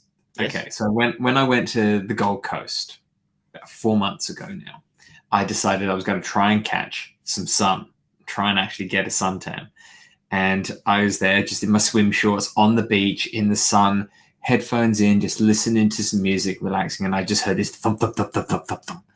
And I open my eyes and I look, and there's this like 5-year-old boy just looking down at me, all excited. And I was like, hi. He said, hi, you're really reflecting the sun. Like, yeah, I guess I am. And he just goes, my dad says you're probably English. And I was like, yeah, you're right, actually. And he turned around, ran back to his dad, who was standing in the water, this stereotypical Aussie guy with muscles, tattoos, and suntan to be jealous of. He's going, Dad, you were right. He is English. That's how I'm so white. I, break my arm and I glow in the dark. Heckin' bloody rude, that is. Heckin' rude to frickin' to be saying shit like that. I take my shirt off in the beach and I'm like a prism. The old like people can't, the old Bill Hicks sketch. I can't put your shirt back on. We can't find our towels. It's hard work being this white. It is. So controversial statement. Only because you burn quickly. Okay. Creme brulee French toast. You had me at creme brulee. This is one of my favorite things about the United States is American food. I did actually in Charlotte have American apple pie with cheese on top, and a bit of a delicacy around those parts apparently. So when in Rome, do as Romans do, and that did mean eating deep fried Oreos. It means eating deep fried Oreos. We do have a history on this show and past shows of traveling for food. We did drive to Adelaide once for a pie floater. We were a 10-hour drive for one meal, and I think it was worth it. We got to go to the brewery as well. We did. Back on topic. Yes, topic for a change. We're going to stay in that part of the world for the next thing I'd like to talk about. Yeah. And I'm going to. This is going to shock our regular listeners because I'm going to talk about a Japanese animated film. I don't know if you call this anime. I don't really know what exactly anime, what the delineation between anime and stuff that's not anime is. But this is a feature Japanese animated feature film called Weathering with You. This film is written and directed by Makoto Shinkai. I hope I'm pronouncing it correctly. I am almost certainly not. Notable, and I guess how I found my way to this film is he wrote the 2016, I think he directed it as well, the 2016 masterpiece, Your Name. Fantastic. Which is just, I had a look here on IMDb. I believe it's actually number 70 in the top 250 films on IMDb, which tells you something. I mean, anime has its fans, but that's really highly rated. This is his follow-up to Your Name, and I've been meaning to watch it for a while. Weathering with You, a high school boy who has run away to Tokyo befriends a girl who appears to be able to manipulate the weather. And again, that's a fairly oversimplified, it's a bit like a Korean family opens a farm. And I think that's going to be our example from now on. That is the example, yeah. We will definitely get back on the road. Like if you live in Australia, and somewhere, and if you're like, my town has the best, vanilla slices or whatever, we're happy to go and try a vanilla slice. This film is probably, it's hard for a director who's made something that I think, in my opinion, and you're probably more of a connoisseur of this kind of thing than I am. Your Name is a flat out masterpiece. Yes. When you've made a flat out masterpiece, the pressure for your follower has to be super fucking intense. And somehow Makoto Shinkai has done that here. He has followed up a masterpiece with a film that I don't know is the equal of its predecessor. But then again, that's really setting the bar pretty fucking high, right? Like, I mean, I don't think Orson Welles made a film as good as his first film ever again, right? Like, he made his first film was Citizen Kane. It's how do you get to that level again? It's difficult to get back to it. He has come out of the gates here with Weathering with You and made a really, really brilliantly beautiful film. So our main protagonist is Horaka, who is a young boy who has run away from. We meet him on a ferry as he's running away from home to come to Tokyo. He's almost washed off in a freak storm before being saved by a stranger, Mr. Nagi, I think his name is. I could be wrong. But anyway, this guy, he befriends this guy, buys him dinner on the boat to say thank you for saving him. He ends up in Tokyo and finds that because he's a runaway, he's like 16, it's particularly hard to subsist in Tokyo because it's a very expensive city to live in, and trying to find a job when you're not of age yet and you don't have the right paperwork and, parents and that kind of thing who can help you out, and not knowing anybody, he finds it very, very difficult to be able to subsist and live in Tokyo, and ends up at one point homeless on the street.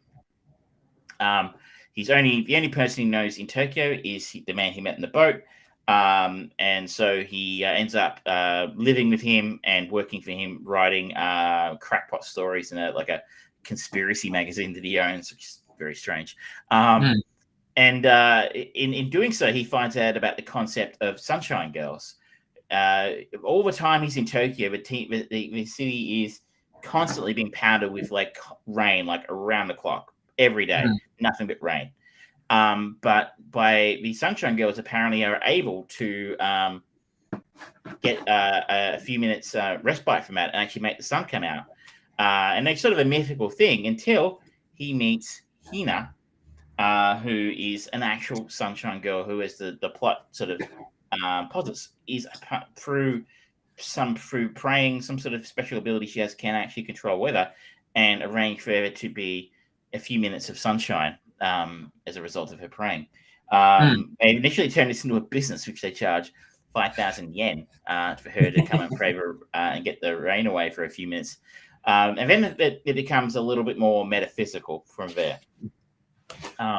So I won't spoil what happens from that point in time, but otherwise, they find out a little bit more about how it is she's doing this, and that, leads into a place of, crisis and, drama, and shit goes down as a result to make sure everybody gets out of this okay.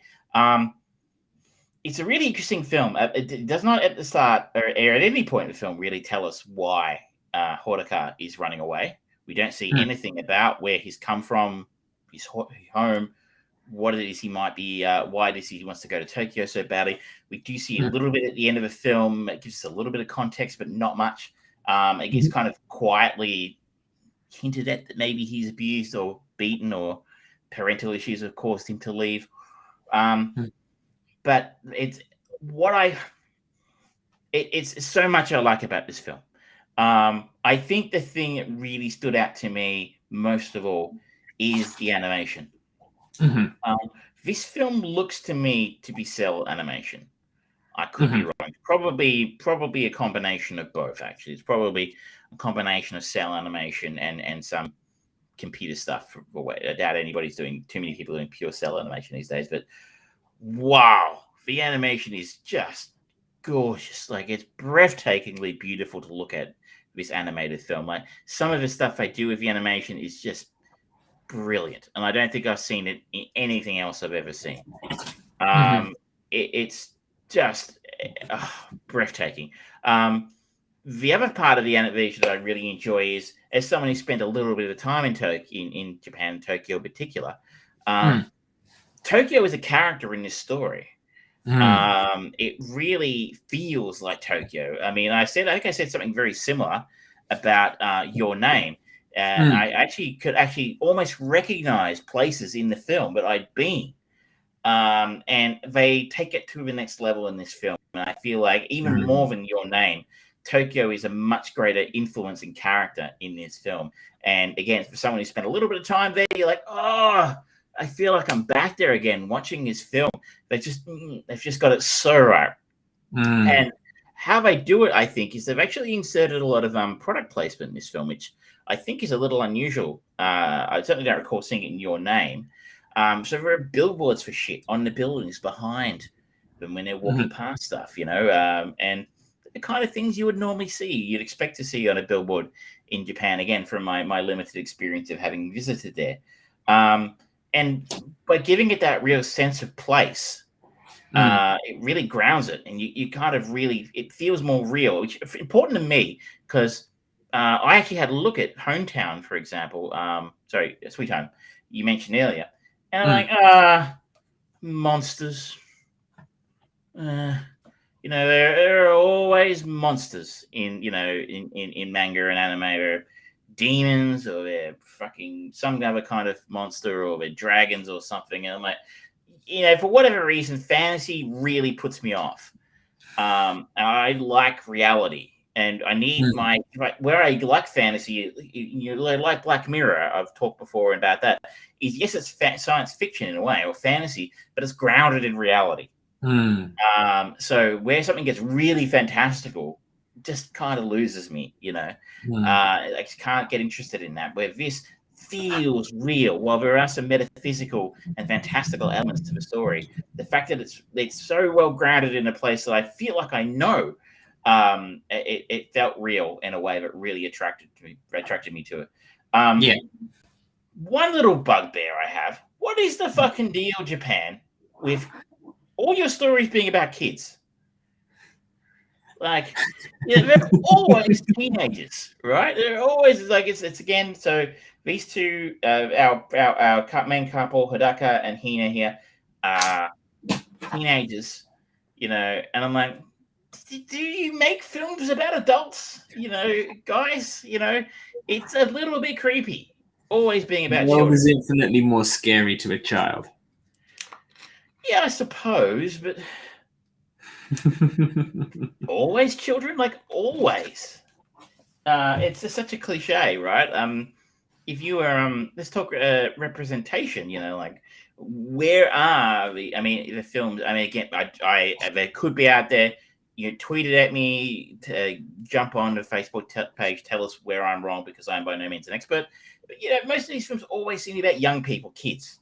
I feel like it'd be nice to see a story about grown-ups, like an actual grown-up story where, yes, it does mean that for the purposes of this plot, makes it more interesting in the sense Hodaka can't do a lot of things because he's not a kid, he's not an adult yet. So he is treated a certain way, and it enables the story because he is of his age. But I'm like, maybe next time tell a story about grown-ups. It's just getting a bit much with these children. And the way they animate young girls in Japan, it's a bit like it's your culture, but yeah. It's referred to as fan service. That's the actual name for it, where it's over-sexualization of young people. And it's like, that's a cultural difference right there. I always go back to a time I visited a department store in Tokyo with a friend of the show, Patria, and Greg, friends of the show. And it was a very, very unusual store in a sense. The bottom level was white goods, and I think it was like mobile phones, then electronics. The next level up was like DVDs, then other things like, mannequins and, what do you call it, like action figure kind of things that they really like. And the top floor was literally a strip club. Literally strippers. But the thing is, the higher you got up, the pornier it got. And I just remember being in the toy section at one point because we were just sort of wandering around looking. I swear, it was just I was having a look. And it was like Pokemon shit were here. And over here were figurines, the kind of those sort of very highly sexualized Japanese figurines of girls with giant breasts and tiny outfits and tiny bikinis. And I'm like, and they're like literally a meter apart from each other. Mm-hmm. Like, this is the same country that pixelates any depiction of genitalia, both in film, television, and in print, as you found out. Yes, thank you. In La Porchetta's pizzeria, you bastard. So it's a very weird mob, the Japanese, about their sexuality. So I don't think they necessarily over-sexualize Hina, and Natsumi is the other main female character in the film. I don't think they're overly sexualized, but they're very slight.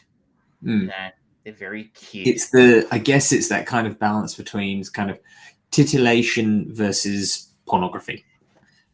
It's certainly not too bad. It would be worse in other manga. It certainly it takes a fairly wholesome path. And then the love story between Hodaka and Hina, which we all know is going to be there, is really, really nice. And I guess why I'm complaining about it is like, I just feel a bit weird about enjoying a love story between two teenagers quite so much. Like it was between two grown adults, I'd feel a little less creeped out about it. Karakiri, if you're interested in this kind of, and like, it's not really my jam most of the time, but I would strongly recommend trying to find Your Name. As I said, it's on Netflix in Australia. I don't know about United States. If you can find a copy of Your Name, it's a truly beautiful film. It's a masterpiece. If you like Miyazaki, George could talk Miyazaki at you all day. I'm the outlier who says I would recommend, rather than the stuff, I would recommend The Wind Also Rises, because I really liked that. Which is also, I mean, again, it's like with Hitchcock films, the guy's a fucking genius. So like, he doesn't do bad work. He is. But that's an underrated piece of work. Not many people like The Wind Also Rises. They're going to tell you Kiki's Delivery Service or My Neighbor Totoro or House Moving Castle or Spirited Away or something like that. So this film's just gorgeous. It's really, really enjoyable. I watched it with subtitles. It is available on Netflix in Australia as well. Look it up in your local service. If you saw Your Name, I think you're going to like this too. If you're just interested in dipping your toe into the water with something that's, Japanese anime-ish, and again, I don't know if it fully qualifies as anime or not. I would say this is, if you don't want to watch Howard the Duck, you could watch this with your family. You could watch it with the kids, right? There's nothing particularly risque or problematic about this film. Other than, as I said, the depiction of young people, but that's really pretty mild in this film compared to some others. I couldn't recommend this film strongly enough. It's just beautiful. It's just beautiful. And like, we talked a while ago about the new Pixar film, which name escapes me right now because it was so forgettable. The Italian Pixar film. Oh, Luca. Luca. And they're kind of the gold standard of animation in the West, I think, is Pixar. And so this leaves Pixar in the fucking dust. But, I mean, obviously it's a different style of animation for sure, but give me this any day of the week. It feels like a real place, and it's just, I mean, I couldn't get past how gorgeous the animation was. And yeah, do yourself a favor, find it if you can. I guess if you're really against Japanese animation, you're lost because it's amazing. Yeah, it's true. I will Have say, you seen it? No, not yet. I do want to watch it though. It is on my pick list. If you want, I think it would be worthwhile you going and watching My Neighbors the Yamadas. It's kind of from the other side of Studio Ghibli, directed by Isao Takahata, and it's a little bit Simpsons-ish. It's almost like these little vignettes of slice of life of the Yamada family, and it is really good. It's really, really good, and I think it'll kind of capture a lot. And this is especially when you look at it and go, okay, this is the guy that directed Grave of the Fireflies, one of the most harrowing war movies of all time. That was a great film. Yeah, he directed Pompoko only yesterday. It's the Tale of Princess Kaguya. He has done sort of really, really unusual, borderline experimental stuff compared to Miyazaki's stuff, but it is still stunning and just really, really, they just pull every little bit of everything they possibly can out of every single cell. It is phenomenal. I guess it's interesting about the animation and the style of animation is so important for these things, isn't it? Like the style of the way the way Weathering with You looks is half the appeal for me. My first look, I'm looking at My Neighbors the Yamadas. It is now on my Netflix list. I look at that animation and it instantly makes me not want to watch it. It's very different style of animation, but the kind of slice of life comedy element to it, it's really good. And it's Jim Belushi in it. Yeah, I wouldn't watch that. I will watch. I do you have a preference? Are you a subtitles man? Since I've been learning Vietnamese, I generally just watch the English because otherwise I'll forget the Vietnamese that I've been learning. It'd be confusing, yeah. Yeah, and I've tried putting the Vietnamese audio on for like Castle in the Sky, my favorite movie. I can quote that backwards, but it doesn't help me learn Vietnamese. It's I think I found the only thing that helped me learn a language, and this is the one time I've tried, was I spent months literally studying the alphabet and reading it. And then when I found myself immersed in Russia, I found it actually seemed really actually helpful that I'd done that work, because I could start to read things. But damn, like Vietnamese seems like next level shit to me. So you're taking on quite a challenge there. Yeah, it's not easy, but it's fun. So I will attempt to. My Neighbors the Yamadas is on Netflix here, so I will put it on my list. And if I have some time, I will attempt to take on that challenge. And I'm very, very excited to see what this guy comes up with next. The creators of Weathering with You and Your Name, because basically something about these films really speak to me. Oh, sorry, we're having a bit of connection problems with both of us, actually. Our signals are really shitty. Yeah, I think it's the most sad movie having in school. Yeah, just damn level of heartbreaking. It's a hard watch. It's a hard watch. Yeah. It's worth it. But I think was there anything else you wanted to talk about? That is it for Yeah, this week for me? I've gone through it. Look at that. We're coming in under the 2 hour mark again. Right, an hour and 55 minutes. Thank you so much for joining us. Thank you for being in the chat so regularly, Cara Kitty. We really do appreciate it. Just the rerun of the show for everyone. We talked about Howard the Duck. We're going to be talking about Mission to Mars next week. The Suicide Squad, we gave our thoughts on that. I talked about Sweet Home and Alice in Borderlands on Netflix. And also on Netflix, Travis watched Weathering with You. Next week, we should have some thoughts on Marvel's What If series, as well as Mission for Mars. And I'm probably going to have a little bit more to talk about with Sweet Home as well, at the very least, and a bunch of other things, I'm sure. But please remember to like, subscribe, share on all the channels, twitch.tv/thefriedbrain, facebook.com/armchair producers, facebook.com/friedbrain productions, at the Fried Brain on Twitter, at Evil Trav on Twitter for Trav. If you have recommendations, let us know. George, if you could drop the Facebook address in the chat for Caro, and anybody who watches the replay, that'll be, rather than listening. I don't listen and type as fast as I'm too old. I can only type with 2 fingers, right? But if you have the Facebook account, you can jump on the Facebook page so George said you can find us on Twitter if you like Twitter. I am on Instagram. Do not ask me what my username is because I don't know. I don't understand the Instagrams.